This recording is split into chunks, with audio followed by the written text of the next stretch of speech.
assunto de hoje, nós vamos falar aí sobre 5 relatos brasileiros que já tiveram contato com espíritos. Da mulher que recebeu uma visita da sua amiga afogada ao anjo da guarda, que dava cola de provas escolares em sonhos. Elas são bem assustadoras. Os depoimentos abaixo, galera, foram originalmente publicados em janeiro de 2018, na edição especial Minha Experiência Sobrenatural, da revista Mundo Estranho. Eles foram cedidos por pessoas verdadeiras, que foram entrevistados pelos repórteres e autorizaram a publicação dessas coisas.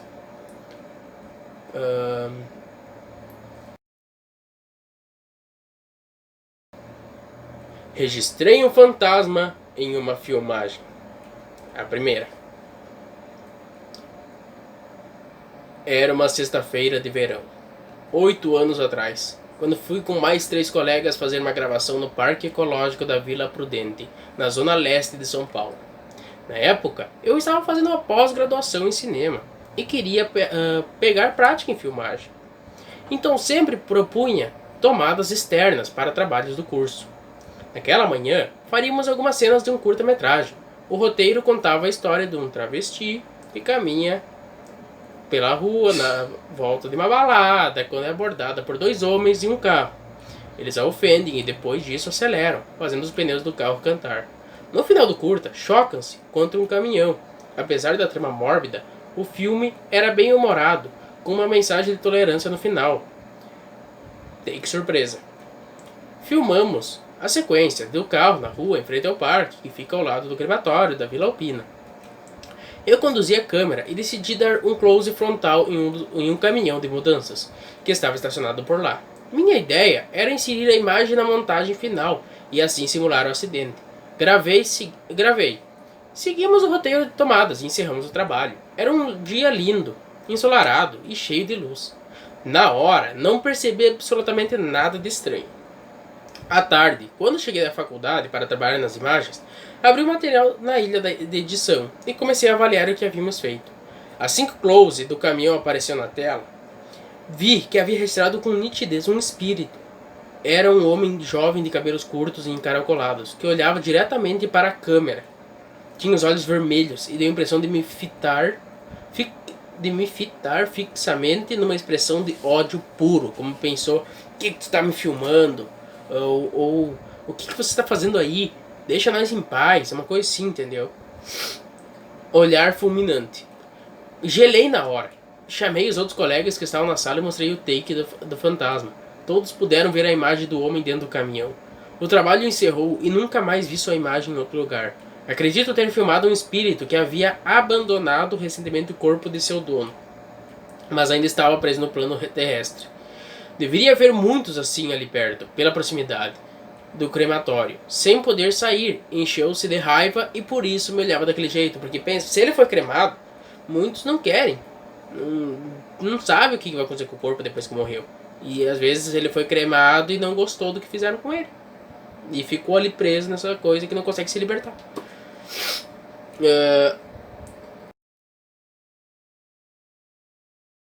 2. A amiga afogada foi até a minha cama. Minha família era muito rígida e quando eu era adolescente, por mais que quisesse, raramente me divertia. Meus pais não me deixavam fazer quase nada. Aos 17, decidi ir a uma festa que acontecia em uma das ilhas de Belém do Pará, onde cresci. Era uma celebração popular que ocorria todos os anos e reunia tanto o pessoal da área urbana quanto os ribeirinhos das ilhas que pipocam pelo rio Guama. Ou Guamá, uma coisa assim. Nosso braço do Amazonas. Todos os meus amigos estariam lá. Comprei o ingresso e, sabendo que não teria permissão para sair de casa, planejei uma saída escondida.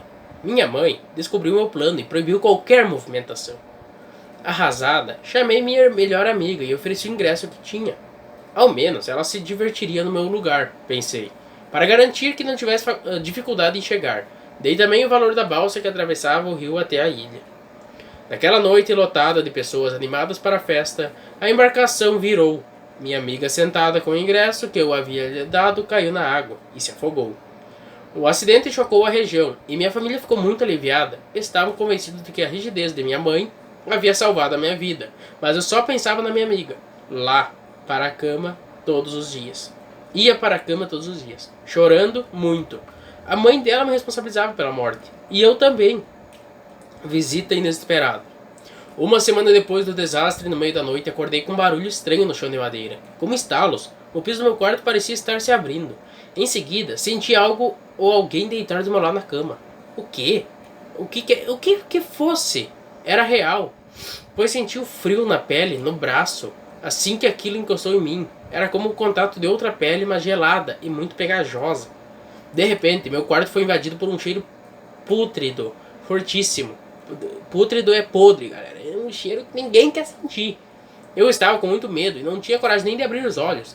Mesmo assim, para o lado, tive certeza de que era o espírito da minha amiga afogada.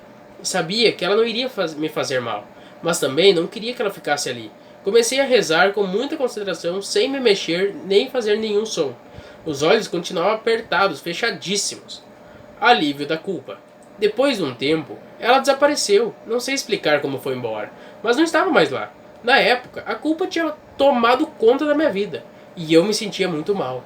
Hoje, interpreto que ela provavelmente foi até o meu quarto para me dizer que estava tudo bem e que eu não era responsável pela morte. Nunca mais tive nenhum contato com espíritos, mas até hoje eu não consigo falar o nome dessa minha amiga, nem pensar muito nela com medo de que ela apareça novamente. Muitos relatos, galera, que se a pessoa começa a pensar, falar muito, é capaz de puxar o espírito da pessoa para perto. Terceiro, vivi uma noite de medo e paralisia.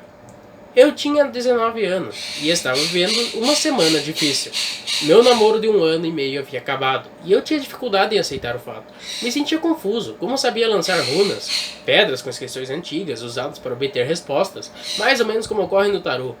Passei o dia lançando-as, fazia as perguntas e obtinha as respostas, mas, inconformado com o que elas me diziam, voltava a questionar.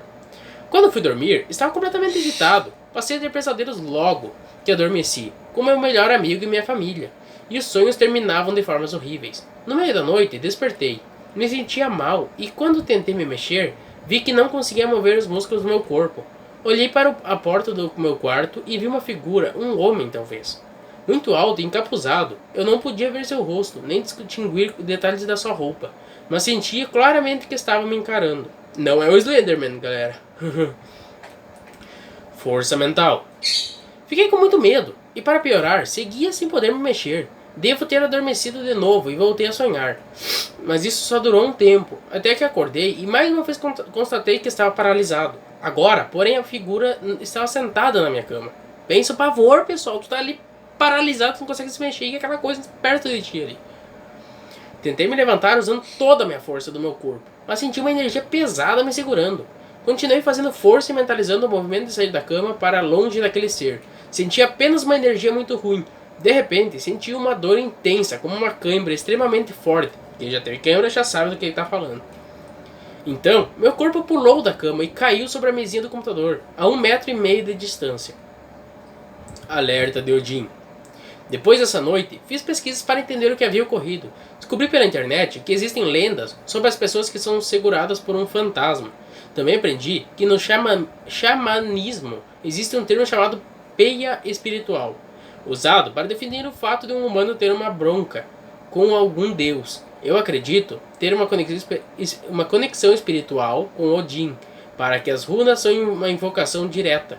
Minha teoria para essa noite é que a espiral negativa começou quando eu falhei em lidar com as minhas aflições. Levei uma bronca.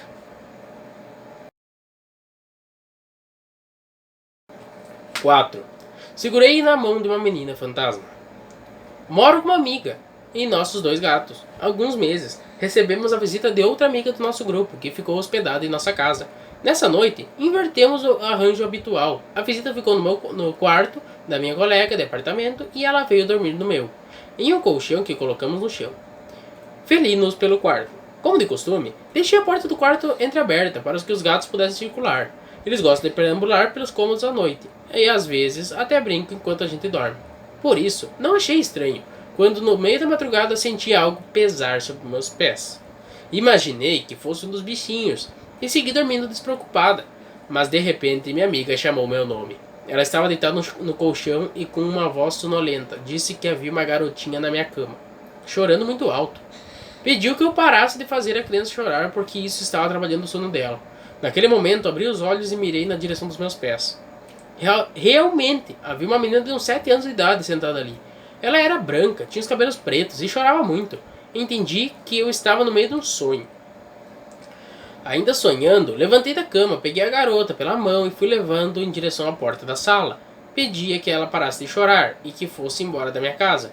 Não estava nem um pouco assustada, pois tinha plena certeza de estar dormindo, entregue ao roteiro do meu inconsciente. Mas chegando à sala, me deparei com um espelho enorme que temos no ambiente e vi meu reflexo. Foi aí que eu percebi que estava acordada. Do meu lado, a menina continuava chorando e segurando minha mão, mas o reflexo dela não aparecia no espelho. Então era um vampiro. Duas visões. Gritei alto, soltei o braço dela e saí correndo para o quarto. Lá tentei me convencer de que apesar da nitidez e da sensação de consciência plena, tudo havia sido um sonho.